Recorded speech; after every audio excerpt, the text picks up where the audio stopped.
adik-adik di Ura Academy semua, apa kabar? Ketemu lagi sama Kak Abdul. Kali ini kita akan membahas tentang robot yang udah kamu bikin semuanya, yang namanya adalah si Rolly. Nah, si Rolly ini seperti namanya robot troli. Jadi dia robot yang punya troli atau gerobak di belakangnya. Nah, robot Rolly ini kalian pasti sudah rangkai semuanya ya. Jadi udah pasti tahu apa yang membuat Rolly seperti ini. Gitu. Caranya tinggal kita pencet saklarnya. Kalau kita pengen menyalakan Rolly, kita pencet saklarnya jadi on, maka Rolly akan terus berjalan. Nah, dari sini kita bisa lihat bahwa Rolly ini hanya bekerja dengan satu buah dinamo. Tapi dari satu buah dinamo dia punya dua mekanika kaki. Persis sama seperti Choppy. Kalau kalian masih ingat, robot Choppy juga bekerja seperti ini. Hanya saja robot Choppy itu menggunakan 4 buah kaki. Ada 4 buah kaki. Nah, Rolly itu karena kita pengen membuat dia seperti manusia, bisa berjalan 2 kaki, maka kita membuat dia hanya menjadi 2 kaki saja. Jadi biar kelihatan kayak manusia. Nah, ini cara jalannya kayak gini. Kamu bisa lihat mekanika yang terjadi. Kamu bisa lihat cara kerjanya. Satu, yang pertama kita akan membahas kakinya ya. Kenapa Kak Abdul nggak bahas elektrikalnya lagi? Karena elektrikalnya sama seperti elektrikalnya robot Choppy atau robot Tibo. Jadi elektrikal dengan menggunakan satu buah dinamo saja gitu. Jadi elektrikalnya cukup gampang. Elektrikalnya seperti ini, kita bisa lihat hanya elektrikal rangkaian seri. Jadi elektrikalnya itu baterai plus minus gitu. Lalu ada saklar dan ada dinamo. Dan lalu kembali lagi ke baterai. Jadi hanya sesimpel ini plus minus. Jadi rangkaiannya cukup sederhana, hanya menggunakan satu buah dinamo. Dan ini dinamakan rangkaian apa? Masih pada ingat kan ya? Rangkaian seri. Nah, jadi dia hanya menggunakan rangkaian seri. Jadi satu terputus, mati semuanya. Jadi dan koneksinya hanya ada A dan B saja. Nah, karena elektrikalnya sederhana, yang mau Kak Abdul bahas adalah tentang kakinya. Kakinya di sini kamu bisa lihat, kakinya sebenarnya adalah lurus. Kakinya Rolly itu kalau kamu lihat kakinya sebenarnya seperti ini kan ya? Kakinya seperti ini saja, tapi dia punya bolongan di bagian sebelah sini. Kakinya Rolly, lalu di sini dia punya kaki yang lebih lebar. Nah, kenapa kaki yang lurus ini tapi bisa memberikan gerakan memutar seperti ini? Nah, itu semua terjadi gara-gara di sini ada kuncinya ada di bagian dinamo yang diberikan penahan lagi gitu ya. Dinamo yang diberikan seperti bagian dinamo yang seperti ini. Jadi kalau dari dinamo nih, kalau Kak Abdul gambarin dinamo itu cuma ada 2 kakinya, cuma begini aja. Tapi karena diberikan sebuah tambahan lagi extension di sini yang harus berbeda. Jadi kalau satu ke sana, maka yang satu lagi harus ke sini. 2 extension inilah yang membuat maka gerakannya menjadi seperti apa? Seperti huruf apa nih? Seperti huruf gini. Seperti huruf Z tapi dibalik. Jadi begitu. Jadi dia harus berperilaku seperti ini. Kalau misalnya dia di bawah, maka dia akan jadi seperti ini. Jadi dia harus terus berputar begini. Jadi makanya nggak boleh bareng, kakinya tuh nggak boleh bareng. Karena kalau bareng nanti dia jalannya akan jadi kakinya jadi bareng-bareng sama. Nah, karena ada perputaran dari yang ini, di mana ini karena si extension ini di ujungnya itu bertemu masuk ke dalam di sini ya, kita taruh di sini extensionnya yang ada di sini, maka setiap kali dia berputar dia akan menarik si kaki yang ada. Nah, kalau kakinya nggak ada lubang yang ada di sini, maka nggak bisa berputar. Kenapa? Karena akan saling tertarik. Atau misalnya lubangnya nggak sepanjang ini. Jadi kalau kamu lihat, nah lubangnya harus butuh sepanjang ini. Kalau lubangnya lebih pendek, maka dia akan nyangkut kakinya. Kalau bisa dilihat di sini. Nah, atau misalnya kita tahan kayak gini. Nah, nggak bisa.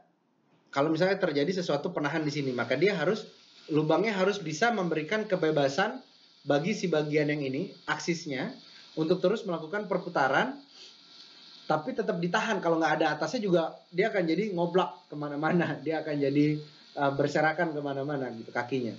Nah, makanya kita tahan dia sebelah sini, dan dengan bentuk yang seperti ini membuat kakinya Rolly itu bisa kita atur, bisa kita jaga. Walaupun kakinya lurus, tapi pergerakannya adalah pergerakan memutar. Pergerakan memutar seperti ini. Jadi dia diputar, tapi di sininya dikasih, yang ini nih akan naik turun, naik turun, naik turun. Jadi akan ke sini, turun, naik turun, naik turun. Pindah-pindah titik porosnya. Itu akan membuat si Rolly bisa menjadi jalannya seperti manusia gitu ya. Jadi naik turun, bukannya diem aja begitu. Dan di Rolly ini kalau kamu perhatikan, kalau misalnya belum ada waktu kamu bikin, lalu kamu belum pasang gerobak yang ada di belakangnya Rolly, yang akan terjadi adalah Rolly-nya akan jatuh. Kenapa Rolly bisa jatuh? Karena beban, karena ada yang namanya weight distribution atau distribusi berat. Jadi dalam kamu merancang sebuah robot atau merancang sebuah mesin atau merancang sebuah mobil misalnya, itu kamu harus memperhatikan distribusi beratnya. Di manakah letak titik beratnya? Beratnya Rolly itu paling ada di bagian depannya Rolly nih, di bagian ini. Karena ini adalah dinamonya. Jadi kalau kamu pegang nih Rolly ini, beratnya ke sini nih. Tuh, beratnya bagian depannya. Kalau misalnya nggak ada belum pasang tangannya, belum pasang trolinya, maka kamu akan sangat merasa bahwa Rolly itu beratnya ada di bagian dinamo yang naik ke atas. Dinamonya posisinya naik ke atas. Kalau nggak ada ini akan membuat Rolly-nya bisa jatuh ke belakang. Karena ini berat sekali. Tidak punya titik yang balance, dia nggak punya titik balance-nya. Titik balance itu adalah titik seimbang dari sebuah. Jadi kalau misalnya kita punya sebuah kayu, papan kayu, misalnya kayak gini. Lalu kalau misalnya kamu taruh bola di sini, ini posisi A, lalu misalnya kita punya bola, kalau kita taruh di posisi A, maka dia bisa jadi balance seperti ini. Tapi kalau misalnya kamu ganti, misalnya kamu taruh di posisi B, maka ini akan membuat si kayu itu akan jadi berat ke belakang. Menjadi tidak seimbang. Nah, yang terjadi dengan Rolly adalah seperti ini. Dia nggak seimbang. Maka kita harus temukan titik keseimbangannya dengan cara menambahkan sesuatu di belakangnya. Ada banyak caranya. Bisa ditambahkan kaki tambahan, bisa ditambahkan roda tambahan, atau bisa ditambahkan Rolly seperti ini. Bisa ditambahkan troli. Troli yang terhubung dengan dua buah roda. Roda yang nanti akan mencoba menyeimbangkan berat dari dinamo bagian depan dengan beratnya dari si roda yang kalau dia ditaruh seperti ini. Jadi membuat si Rolly-nya jadi nggak jatuh. Karena Rolly nggak pernah bisa berdiri secara barengan. Karena bentuknya kayak gini, maka Rolly nggak bisa kakinya napak dua-dua gitu. Kaki ini selalu pasti, kalau kaki ini turun, kaki kanannya turun, maka kaki kirinya naik. Kaki kirinya naik, pasti kaki kirinya turun. Kamu nggak bisa menemukan, nah paling begini, berdua begini. Tapi di posisinya dia tidak bisa seimbang. Kalau kamu lepas trolinya, pasti dia akan jatuh.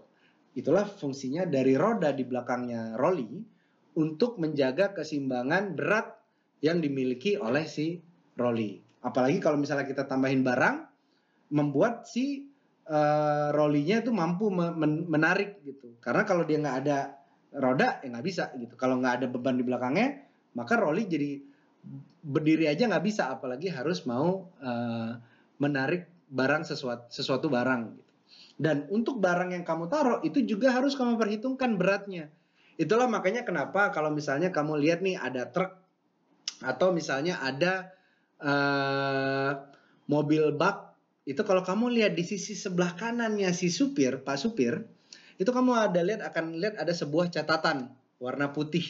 Di situ ada berat beban maksimum yang harus tidak boleh dilebihi oleh si pembawa mobilnya. Karena kalau beratnya terlalu berat, itu bisa mengakibatkan mobil atau misalnya kendaraannya itu menjadi tidak stabil. Begitu juga dengan Rolly. Rolly itu punya berat maksimum. Kalau misalnya kamu naruh barang yang simpel kayak gini, Rolly-nya masih bisa jalan.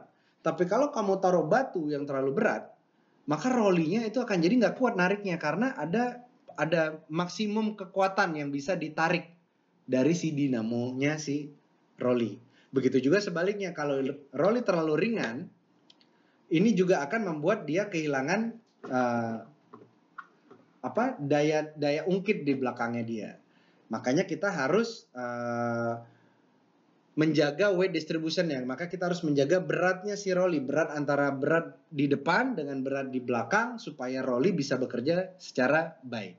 Dan di bagian roda bagian belakang, kalau kamu lihat di sini selalu harus ada sedotan sebagai pipa bulat di sini yang akan membuat si roda itu bisa berputar seperti ini. Kalau misalnya nggak ada sedotan yang sifatnya diam menjadi aksis, maka misalnya stick rodanya kita tempelkan langsung di ban, maka rodanya nggak bisa berputar. Yang ada rodanya nyeret aja gini, nggak bisa berputar seperti ini. Nah, jadi untuk bagian roda juga kalian harus memastikan adanya dipasangnya sebuah sedotan yang akan menjadi prinsipnya axle dan wheel yang sudah pernah kita bahas. Nah, itu aja penjelasan Kak Abdul tentang robot Rolly yang udah kamu bikin semua. Seperti biasa, kalau ada pertanyaan tentang Rolly atau tentang penjelasan Kak Abdul tadi, bisa langsung ditanyakan ke tim Diro Academy. Atau kamu bisa list dulu pertanyaannya untuk nanti kita bahas bareng-bareng di kelas online yang akan kamu ikutin. Bagi yang belum menghias si Rolly-nya, dihias ya, buat nanti ditunjukkan di kelas online-nya. Oke, yuk kita main lagi si Rolly-nya. Bye!